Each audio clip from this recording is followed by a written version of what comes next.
ആദ്യഘട്ട പ്രചാരണങ്ങൾ പൂർത്തിയായതോടെ കോട്ടയം മണ്ഡലത്തിൽ തീവാർന്ന പോരാട്ടത്തിലേക്കാണ് കടന്നിരിക്കുന്നത്.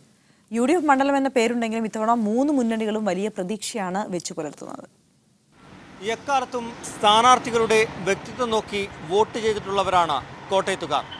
ഇത്തവണ കരുത്തരായ സ്ഥാനാർത്ഥികളെ 3 മുന്നണികളും രംഗത്തിറക്കിയതോടെ കോട്ടയത്ത് തീപാറുന്ന മത്സരമാണ് നടക്കുന്നത്. സ്ഥാനാർത്ഥി നിർണയത്തിലെ തർക്കങ്ങൾ പരിഹരിച്ചതോടെ UDF ക്യാമ്പ് ഉണർന്നിരിക്കുകയാണ്. തോമസ് ചാഴിക്കാടനെ ഏത് വിധേനയും വിജയിപ്പിക്കുമെന്ന വാശിയിലാണ് ഇവർ. 7-ൽ 5 നിയോജക മണ്ഡലങ്ങളിലുമുള്ള ആധിപത്യമാണ് UDFന്റെ പ്രതീക്ഷ.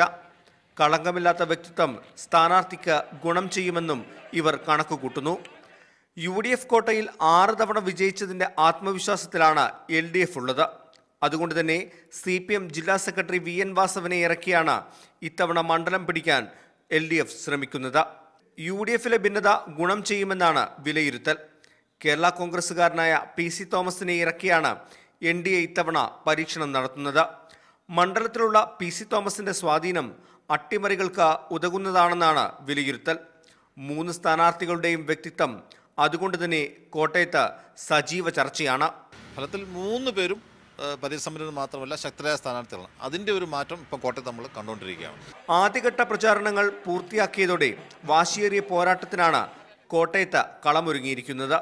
ദേശീയ തലത്തിലും സംസ്ഥാന തലത്തിലുമുള്ള വിഷയങ്ങൾ കാര്യമായി ചർച്ച ചെയ്യാത്ത മണ്ഡലം കൂടിയാണ് കോട്ടയം. അതുകൊണ്ട് തന്നെ കരുത്തരായ സ്ഥാനാർത്ഥികളിൽ ആര് വിജയിക്കുമെന്നത് പ്രവചനാതീതമാണ്. Toby Johnson, media 1, Kottayam.